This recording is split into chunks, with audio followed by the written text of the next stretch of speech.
The strange signal came in during the quiet hours of Earth's deep space monitoring station. It was Jake Miller who first noticed it, a young communications officer with 3 years of experience and a talent for finding patterns in noise. The signal wasn't like anything in their database. Not a natural cosmic event, not a human transmission, and definitely not random. "Sir, you might want to take a look at this," Jake called to his supervisor. Station Chief Laura Daniels moved across the room quickly, her coffee forgotten on her desk. She leaned over Jake's shoulder, eyes narrowing at the display. 20 years? In space, communications had taught her to trust her instincts, and right now, those instincts were screaming that this was important. "How long has it been transmitting?" she asked. "Can't say for sure. We've been receiving it for about 40 minutes now. It's coming from the direction of Epsilon Eridani, roughly 10.5 light-years away." Laura nodded slowly. "Run it through the translation matrix again, and get me a direct line to Captain Grant on the Ascendant." Within an hour, Captain Olivia Grant was staring at the same signal data in the command center of the UES Ascendant, Earth's most advanced warship. The Ascendant was currently docked at the lunar military base undergoing routine maintenance. Captain Grant was a tall woman, with short gray hair and eyes that didn't miss much. She had served in the United Earth Defense Force for over 20 years, but this was new territory. "Play it again," she ordered. The ship's AI complied, and the strange pulsing sound filled the command center. It wasn't a language exactly, but it followed patterns that suggested intelligence.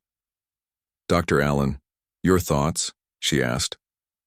Dr. Peter Allen was the ship's xenolinguist, a man who had dedicated his life to the theoretical study of alien communication. Until now, his expertise had been purely academic. He adjusted his glasses and cleared his throat. "It's definitely artificial, Captain. The pattern repeats with slight variations that suggest it's not just an automated beacon. Someone is sending this message deliberately." He paused, checking his tablet. "And there's something embedded in the carrier wave. It looks like, well, it matches protocols outlined in the information packet we received from the Galactic Concordat during First Contact. First Contact had happened just 3 years ago, when a scout ship from the Concordat had entered Earth's solar system. The meeting had been peaceful but brief. Earth was classified as a death world, a planet with gravity, radiation levels, and biological threats that most galactic species considered extremely dangerous. Humans were acknowledged but essentially quarantined to their solar system, deemed too potentially dangerous for unrestricted travel. "So it's a distress call," Captain Grant said. It wasn't a question. "Yes. Universal distress frequencies as defined by the Concordat," Dr. Allen confirmed. "Someone out there needs help." Captain Grant's executive officer, Commander Ryan Ellis, frowned deeply. "Captain, we're not even official members of the Concordat. We're still classified as probationary sentients. We have no obligation to respond." "Obligation, no," Captain Grant agreed. "But capability? Yes." She turned to her tactical officer, Lieutenant Kyle Winters, a younger officer with a serious expression that made him look older than his 30 years. "Lieutenant, how quickly could we have the Ascendant ready for deep space?" Lieutenant Winters didn't hesitate. "The maintenance cycle can be expedited, 12 hours minimum." "Make it happen." Captain Grant nodded firmly, then turned to her communications officer. "Get me a direct line to Admiral Donovan at UEDF headquarters. Priority Alpha." The call to Earth Defense Force headquarters was brief and to the point. Admiral Frank Donovan listened to Captain Grant's report without interruption, his weathered face giving away nothing. "You're certain this is a legitimate distress call?" he asked when she finished. "As certain as we can be, sir," Captain Grant replied. "Dr. Allen confirms it matches the Concordat protocols we were given." "And you want to respond?" Admiral Donovan asked, though he already knew the answer. "Yes, sir. I believe we should." There was a long pause as the Admiral considered. Earth's relationship with the wider galactic community was still new and fragile.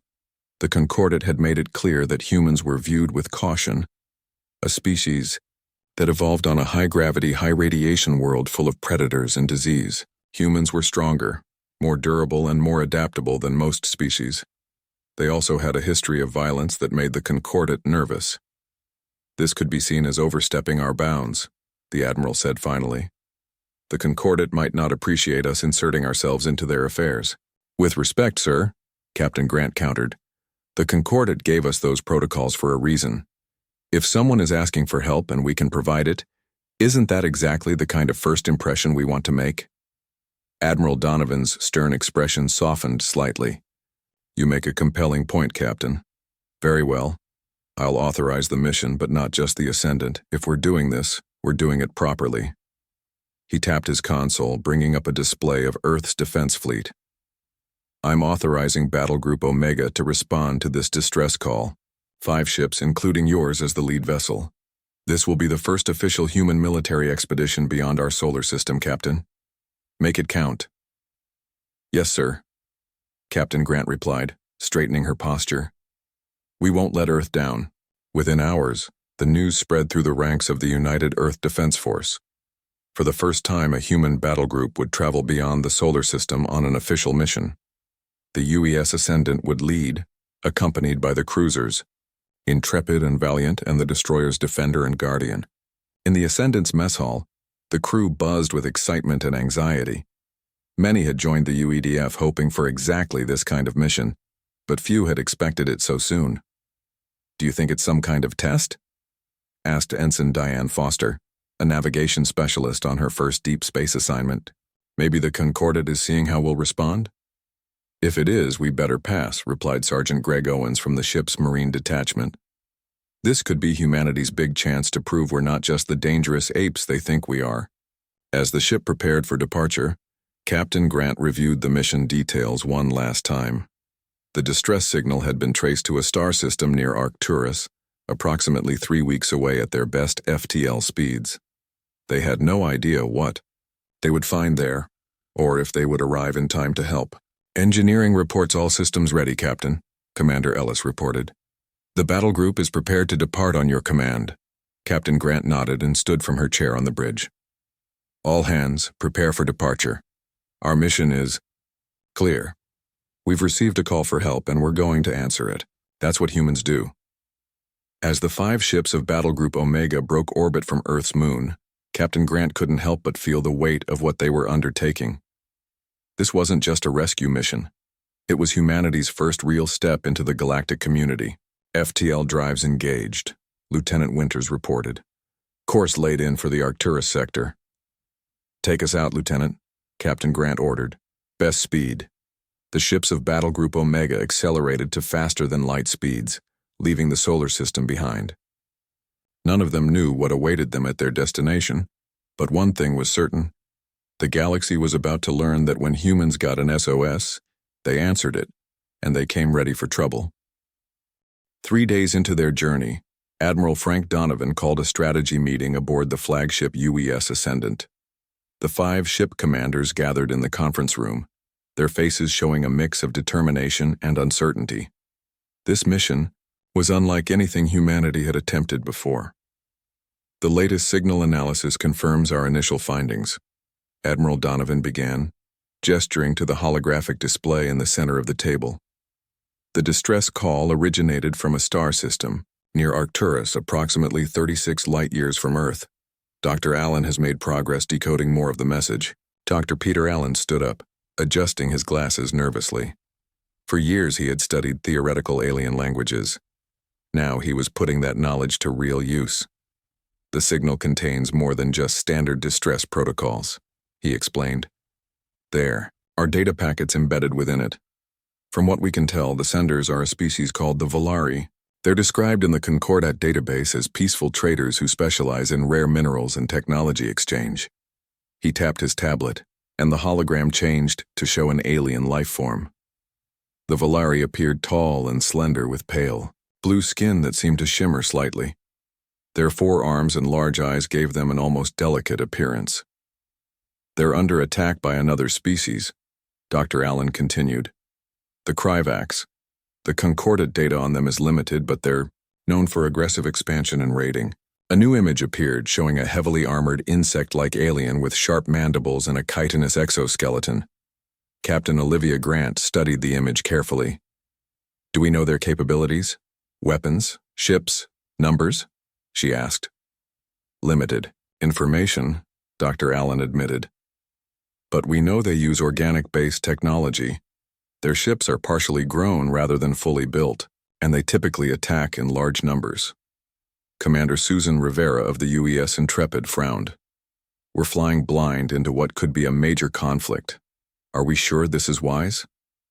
That's why we're spending the journey preparing, Admiral Donovan replied firmly.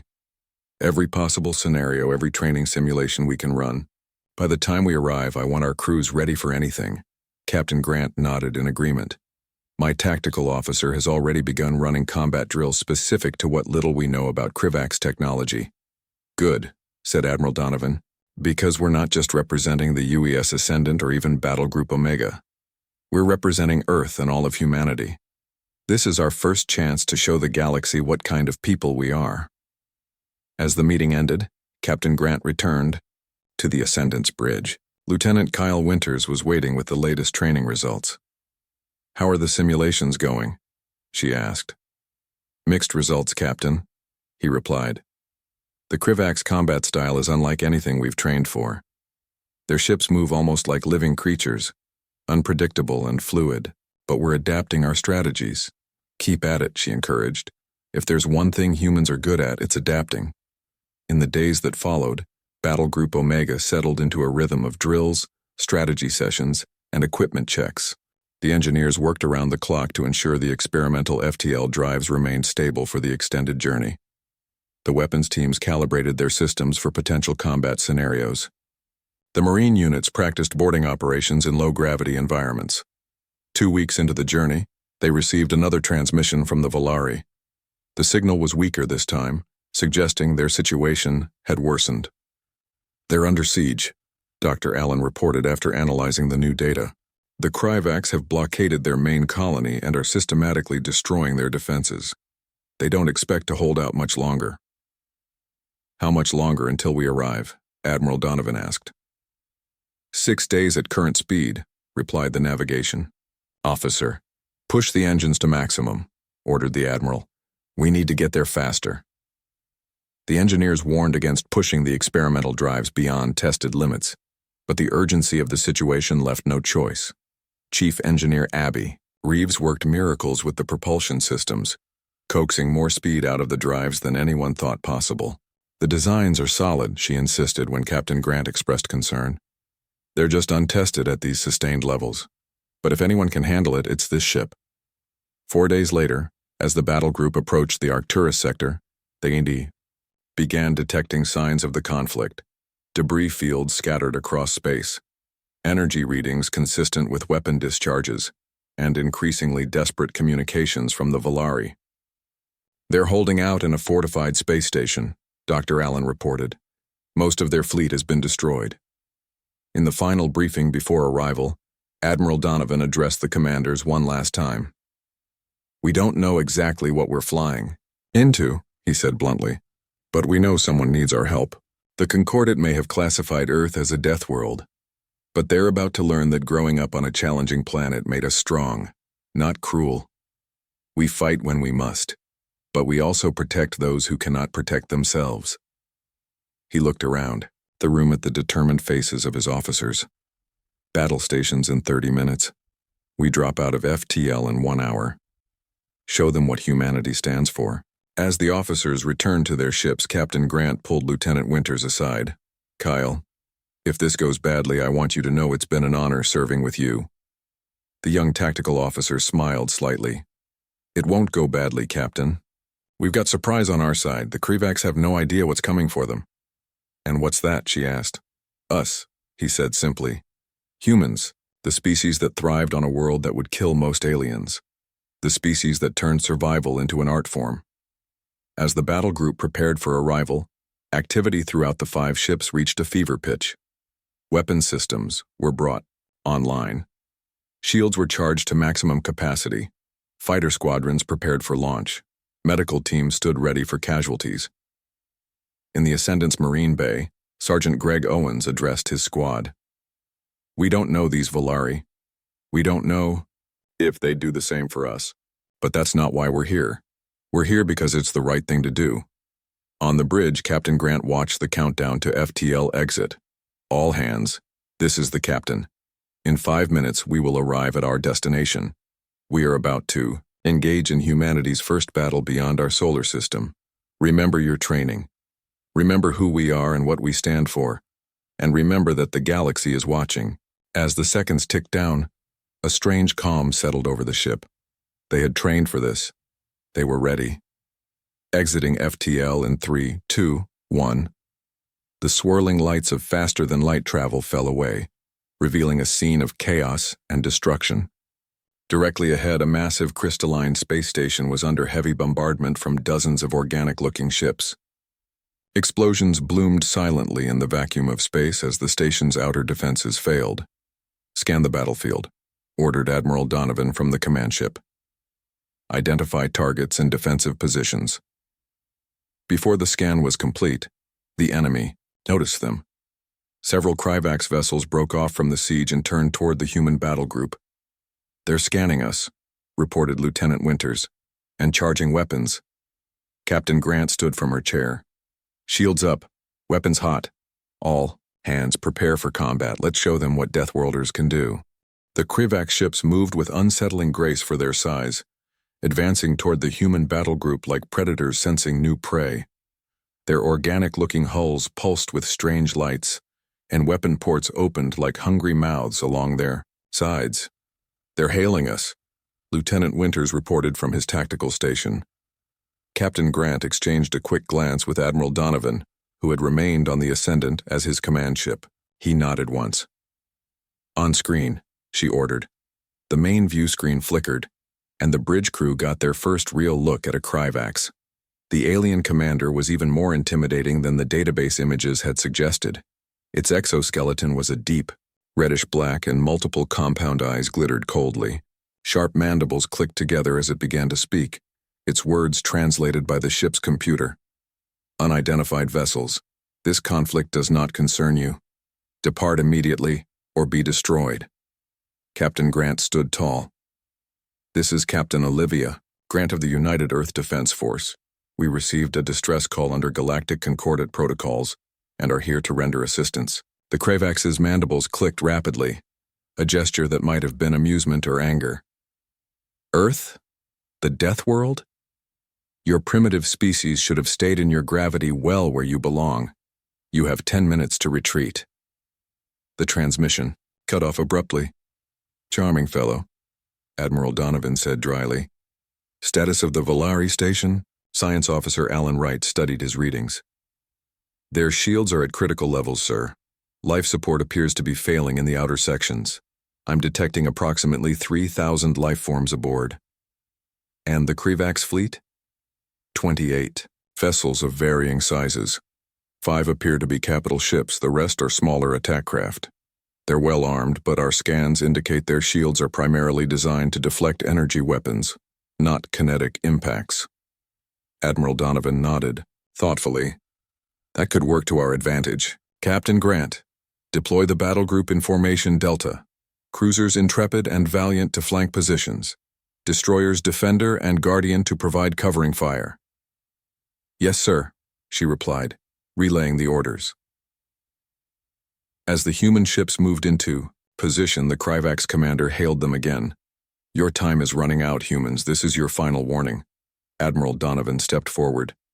"This is Admiral Frank Donovan of the United Earth Defense Force. We will not abandon those who have asked for our help.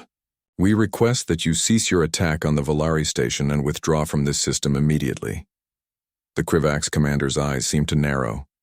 "So the Deathworlders wish to die alongside the Volari. Your primitive vessels are no match for our biotechnology. This will be a valuable lesson for other species who might consider interfering in Kryvax affairs." The transmission ended, and Lieutenant Winters called out from his station, "Multiple enemy vessels changing course. They're moving to engage us." "They're not waiting for the 10 minutes to expire," Captain Grant observed. "They never intended to," Admiral Donovan replied. "Battle stations. All ships prepare to engage." Throughout Battle Group Omega, klaxons sounded as crews rushed to their combat positions. Fighter squadrons launched from the Ascendant and Intrepid, small and agile craft designed for space combat.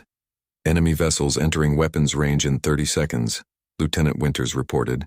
Hold fire until my command, Admiral Donovan ordered. Let them make the first move. The Krivaks didn't hesitate. Their lead ships fired a barrage of energy weapons, bright purple beams that streaked across space toward the human vessels. Evasive. Maneuvers, Captain Grant ordered. The Ascendant banked sharply, its point defense systems automatically tracking and intercepting the incoming fire. Most of the beams were deflected by the ship's shields, but 2 struck the hull directly, leaving scorch marks on the armor plating. Shields holding at 92%, reported the engineering officer. Minimal damage to outer hull. Admiral Donovan's expression remained calm. Now we know their weapons capabilities. Return fire. All ships. Execute Fire Plan Omega. What followed surprised the Krivaks commander. Instead of energy weapons like most galactic species used, the human ships fired solid projectiles. Tungsten rods accelerated to incredible speeds by magnetic launchers. These kinetic kill weapons, simple in concept but devastating in execution, tore through the Krivak shields that had been designed to stop energy attacks. Direct hits on 3 enemy vessels, Lieutenant Winters announced, unable to keep the excitement from his voice. Their shields didn't stop our railguns. On the main view screen, they watched as one of the smaller Krivak ships spun out of control, venting atmosphere from multiple hull breaches. Launch missile barrage targets Alpha through Echo, ordered Admiral Donovan. The human ships released a wave of missiles, each one carrying a conventional warhead. The Krivak's point defense systems managed to intercept some, but others found their marks exploding against the organic hulls of the alien vessels. The Krivaks responded with increased fury, focusing their fire on the Ascendant as they identified it as the command ship. The bridge shook as multiple hits landed in quick succession. Shields at 75%, called out the engineering officer. We can't take sustained fire like this. Captain Grant turned to Lieutenant Winters. They're focusing on us. Time to show them another human tactic. Execute maneuver Broken Arrow. The tactical officer grinned as he relayed the commands. The Ascendant suddenly cut its engines and appeared to drift as if severely damaged. Meanwhile, the cruisers Intrepid and Valiant accelerated, positioning themselves to flank the attacking Krivaks vessels. They're taking the bait, Admiral Donovan observed as several Krivak ships moved in closer to finish off the seemingly crippled Ascendant. Now, Captain Grant ordered. The Ascendant's engines roared back to life and the ship unleashed a point-blank barrage at the nearest Krivak's vessel. Simultaneously, the Intrepid and Valiant opened fire from their flanking positions, catching the Krivaks in a devastating crossfire. 2 more enemy ships were crippled, their organic hulls ripped apart by the unexpected assault. The remaining Krivaks vessels began to pull back, clearly reassessing their approach. They're regrouping, Lieutenant Winters reported. Looks like they're preparing for a more coordinated attack. What's the status of the Volari station? Captain Grant asked. Science Officer Wright checked his readings. Their main shields are failing, but the Krivaks have diverted most of their forces to deal with us. It's bought the Volari some time. Admiral Donovan studied the tactical display. We've surprised them, but they still outnumber us. We need to reach that station before they regroup. Captain Grant nodded. All ships form up on the Ascendant. We're going to punch through their line and establish a defensive perimeter around the Volari station. As Battle Group Omega reformed and prepared to advance, the Krivak's commander hailed them again. This time, there was no mistaking the anger in its posture. You fight unexpectedly well for primitives, it admitted, but you have only delayed the inevitable.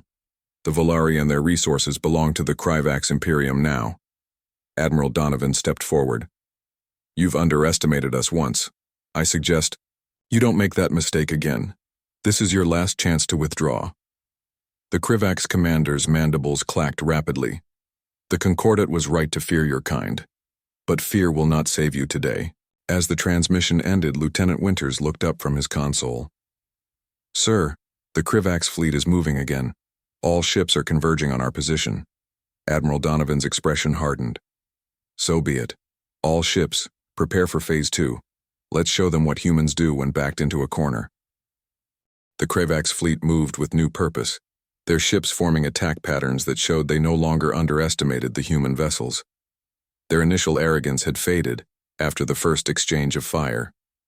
Now they approached with caution and coordinated tactics. They're adapting to our strategies, Lieutenant Winters observed from his tactical station. This next attack will be more organized. Admiral Donovan nodded grimly. That's the problem with surprising someone. It only works once. He turned to Captain Grant. Time for plan, Hammer. Captain Grant relayed the orders to the battle group. The 5 human ships began to move in what appeared to be random directions, breaking their previous formation. The Kravax are tracking our movements, Science Officer Wright reported. They're splitting their forces to pursue. Just as we hoped, Admiral Donovan said. Ready the package. Deep in the Ascendant's launch bay, a special team prepared what the crew had nicknamed the surprise box. It was a simple container filled with thousands of small metal spheres, each one packed with a compact but powerful explosive. Earth's engineers had designed this weapon specifically for space combat, where shrapnel could be devastating against unarmored targets. Package ready. For deployment, the launch officer reported. Wait for my mark, Admiral Donovan ordered. He watched the tactical display carefully as the Kravax ships continued to spread out, trying to surround the seemingly disorganized human vessels. Sir, we're receiving a transmission from the Volare station, Lieutenant Winters announced. Put it through, Captain Grant said.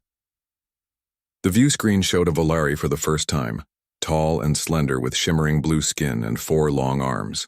Its large eyes blinked rapidly in what might have been shock or relief. Unknown defenders, we are the Volare Collective. You responded to our distress call when none would. We are grateful, but you must know the Kravax will show no mercy. Their fleet is too powerful. Admiral Donovan stepped forward. We are the United Earth Defense Force. We came to help and we don't plan on leaving until the job is done. Can your station hold a little longer? Our primary shields are failing. Life support is stable in the central sectors only. We have many wounded. The Volare representative replied. Who are you? Your species is not known to us. We're humans from Earth, Captain Grant explained. We're relatively new to galactic affairs. The Volare's eyes widened slightly. Earth? The Deathworld quarantine zone? The Concordate's warning said your kind were dangerous.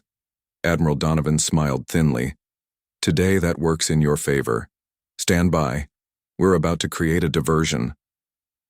As the transmission ended, he turned back to the tactical display. The Kravax ships had spread out further, each group pursuing a human vessel. Now, he ordered, deploy the package and execute Hammerfall. From the Ascendant's launch bay, the container was ejected into space. It drifted for several seconds before detonating, releasing thousands of explosive metal spheres in all directions.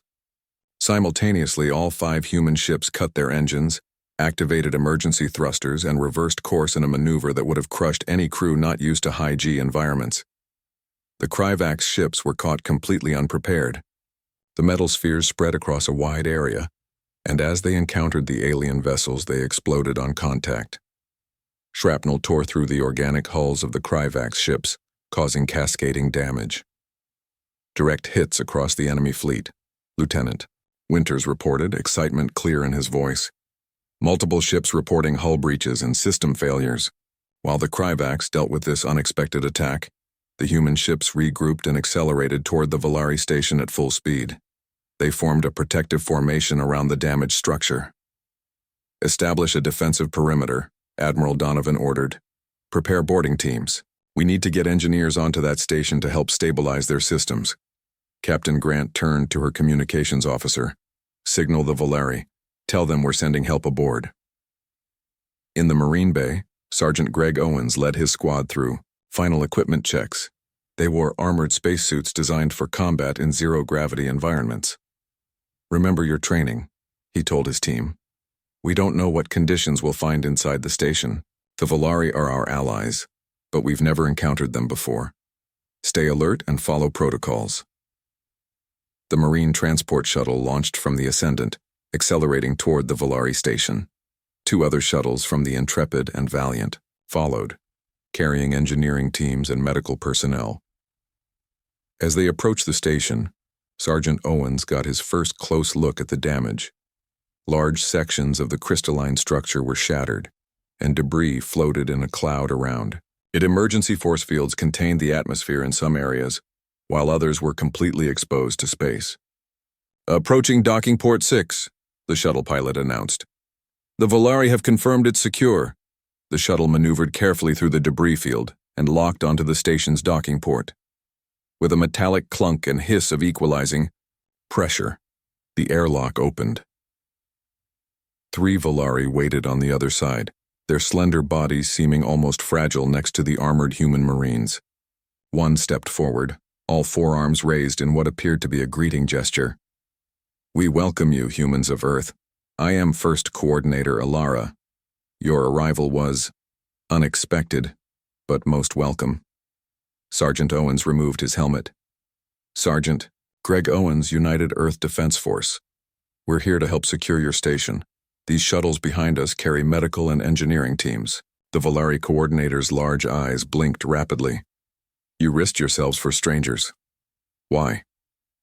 "Because you asked for help," Sergeant Owens replied simply. "That's what humans do." Before the conversation could continue, an alarm sounded throughout the station. "The Kryvacs have regrouped," one of the other Volari said urgently. "They're launching a new attack." Outside, the battle had entered a new phase. The remaining Kryvac ships, still outnumbering the human vessels, had formed a tight attack formation and were approaching the station again. Their biotech ships seemed to have partially healed from the previous damage, another surprise for the human forces. "They're adapting to our weapons," Lieutenant Winters reported, as the Ascendant absorbed another volley of energy blasts. "Shields, down to 53%. Admiral Donovan studied the tactical display. "Their ships can regenerate. Interesting. We need to hit them harder and faster, give them no time to recover." Captain Grant nodded. "All ships, coordinate fire on the lead vessel. Full spread of kinetic penetrators followed by nuclear-tipped missiles." The human ships responded immediately, unleashing their most powerful conventional weapons. Railguns, fired in sequence, followed by a barrage of missiles designed to deliver devastating payloads. The lead Kryvac ship, a massive organic cruiser nearly twice the size of the Ascendant, took multiple direct hits. Its bio-armor began to regenerate almost immediately, but the nuclear-tipped missiles struck before repairs could complete. The explosion temporarily blinded the sensors as the Kryvac's vessel was consumed in nuclear fire. When the sensors cleared, the enemy ship was gone, replaced by an expanding cloud of debris. The remaining Kryvac's vessels hesitated, clearly shocked by the destructive power of human weapons. "They're pulling back," Lieutenant Winters announced, regrouping at a safer distance. Captain Grant exchanged a look with Admiral Donovan. "They're reassessing us again." "Good," the Admiral replied. "It gives us time to strengthen our position. How are the boarding teams doing?" "Sergeant Owens reports they've secured the main docking area," the communications officer replied. "Medical and engineering teams are deploying throughout the station." Admiral Donovan nodded. "The Kryvacs won't give up so easily. This is just the beginning." On the view screen, they watched as the remaining Kryvac ships maintained their distance, waiting. The battle for the Volari station had only just begun. Inside the Volari station, human engineering teams worked alongside their alien counterparts to repair critical systems. The crystalline structure of the station was unlike anything the humans had encountered before, yet they adapted quickly. Chief Engineer Abby Reeves from the Ascendant directed the repair efforts, fascinated by the alien technology. "Your power distribution system is amazing," she told her Volari counterpart, a tall engineer named Zivan. "The crystal matrices conduct energy more efficiently than our best superconductors." "Yet your repair methods are ingenious," Zivan replied, watching as the human engineers used modified equipment to seal a breach in the station's hull. "You adapt so quickly to unfamiliar technology." "Necessity is the mother of invention," Abby said with a smile. "When you grow up on a world that's constantly trying to kill you, you learn to improvise." Throughout the station, Similar scenes played out. Human medical teams treated injured Volari, quickly learning about their alien physiology. The medical scanner technology the humans brought proved adaptable to Volari biology after some adjustments. Dr. Samantha Powell, the Ascendant's chief medical officer, worked tirelessly alongside her team. "Their cellular structure is remarkable," she told Captain Grant during a brief status report. "Their bodies naturally produce trace amounts of metals that form into a crystalline matrix within their cells. It makes them more resistant to radiation than we would expect for such seemingly fragile beings." In the station's command center, First Coordinator Alara met with Admiral Donovan and Captain Grant to discuss their situation. The elegant Volari moved with a fluid grace that made her forearms seem to flow rather than simply move. "The Kryvax want our crystal technology," she explained. "Our people have evolved alongside these crystals for millennia. We can grow and shape them in ways no other species has mastered. The Kryvax believe they can use our biologics to enhance their bioships." "And they're willing to destroy your entire station for it?" Captain Grant asked. Ilara's large eyes blinked, slowly. "The Kryvax do not value life as you seem to.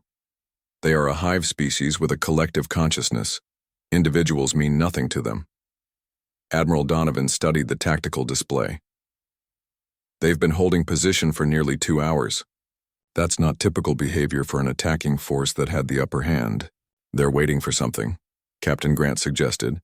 As if on cue, Lieutenant Winters called over the comm system. "Admiral Captain, we're detecting new energy signatures at the edge of the system. More Kryvax ships are arriving." "Admiral," Donovan's expression darkened. "How many?" "At least 15 vessels, sir, including what appears to be a dreadnought-class ship nearly 3 times the size of the Ascendant." First Coordinator Ilara's posture changed, her slender form seeming to shrink. "That is a hive ship. It carries a brood queen. The Kryvax were not simply attacking us, they were holding us for her arrival." Admiral Donovan and Captain Grant exchanged concerned looks. "What exactly does that mean for us?" the Admiral asked. "The brood queen will coordinate their forces with far greater efficiency," Ilara explained. "And her ship carries thousands of warrior drones that can be deployed for boarding actions." Captain Grant's mind raced with this new information. "How long until the reinforcements arrive?" "Approximately 1 hour at their current speed," Lieutenant Winters replied over the comm. Admiral Donovan nodded grimly. "We need to strengthen our defenses and prepare for a much bigger fight." He turned to Ilara. "Does your station have any defensive capabilities we haven't activated yet?" The Volari hesitated. "There is one system, but it requires significant power we cannot spare while maintaining life support." "What kind of system?" Captain Grant asked. "A crystal resonance field. It can disrupt the organic components of the Kryvax ships, but it has limited range and draws enormous energy." "Admiral," Donovan thought for a moment, "what if we could provide the power from our ships?" Back on the Ascendant's bridge, Lieutenant Winters and Science Officer Wright worked frantically to analyze the approaching Kryvax reinforcements. "The hive ship's energy signature is unlike anything we've seen before," Wright reported. "It's putting out 10 times the power of the other vessels." "Any weaknesses we can exploit?" Lieutenant Winters asked. Wright studied the readings. "Possibly. The ship's power core seems to be concentrated in one section. If we could hit it with enough force, we'd need to get past their entire fleet first," Winters pointed out. Meanwhile, Sergeant Greg Owens and his Marine squad had been assigned to secure the station's outer docking rings. They moved carefully through damaged corridors, the artificial gravity fluctuating unpredictably. "Stay alert," Owens told his team. "We don't know if any Kryvax boarding parties made it inside before we arrived."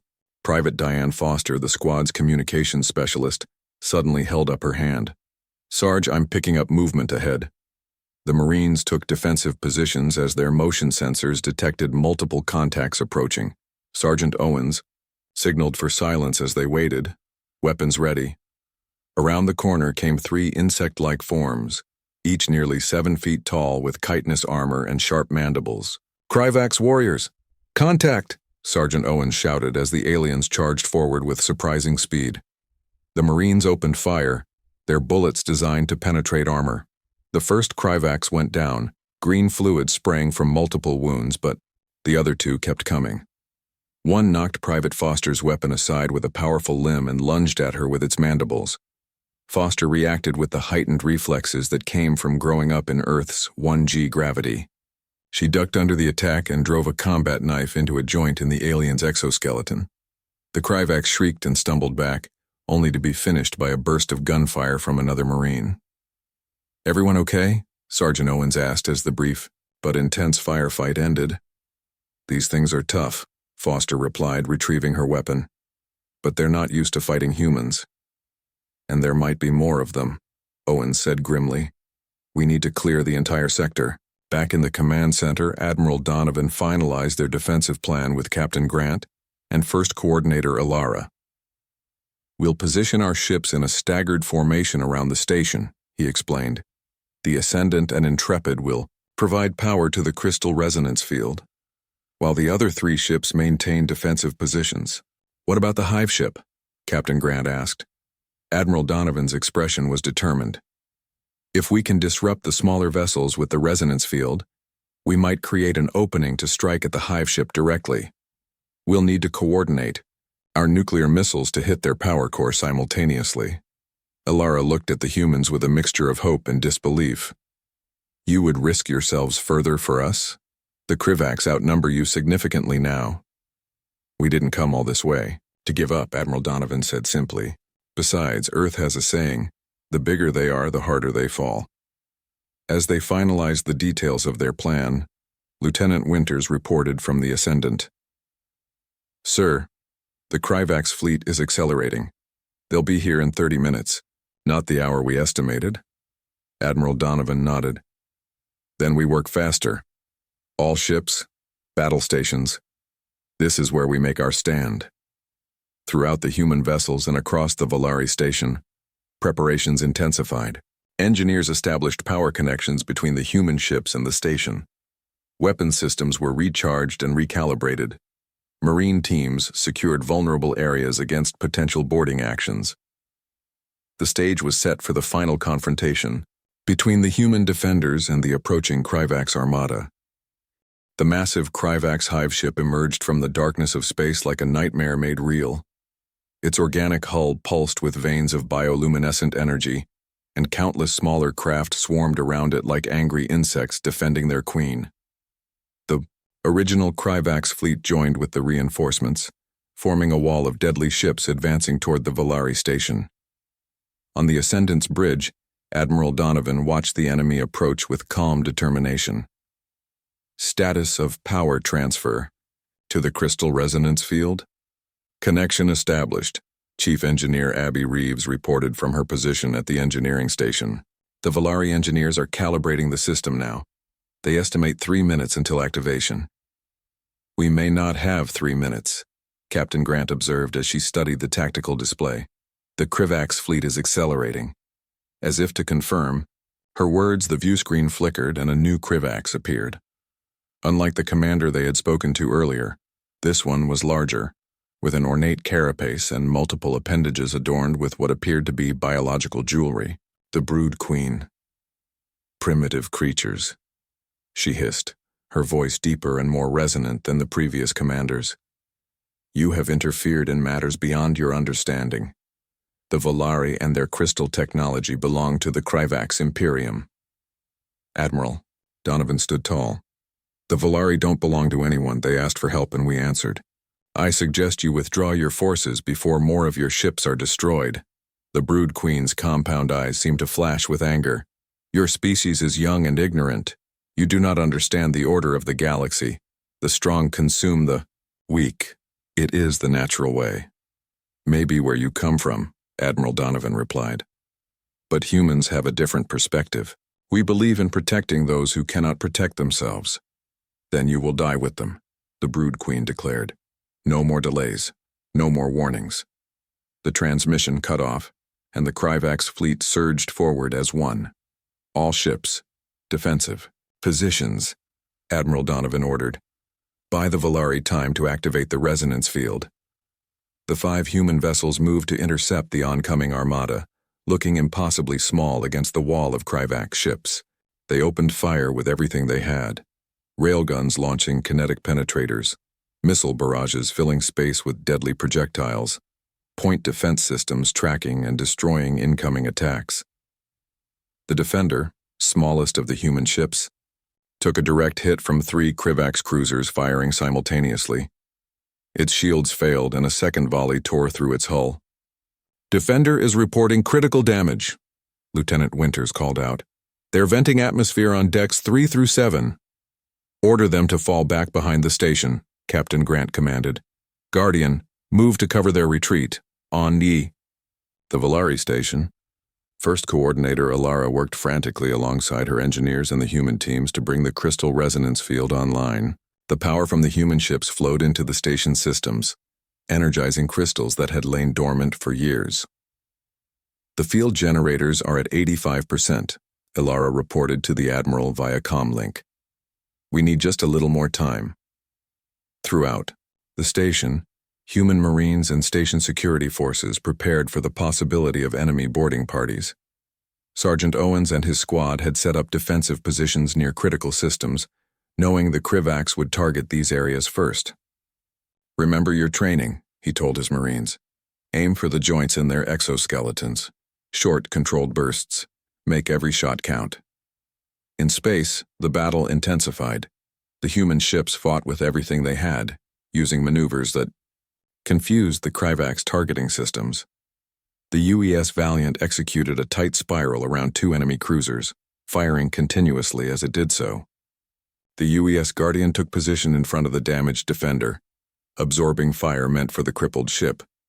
The Ascendant and Intrepid maintained their positions near the station, providing power for the resonance field while their weapons kept the closest enemies at bay. But the sheer number of Kryvax vessels was overwhelming. For every ship they damaged or destroyed, 3 more took its place.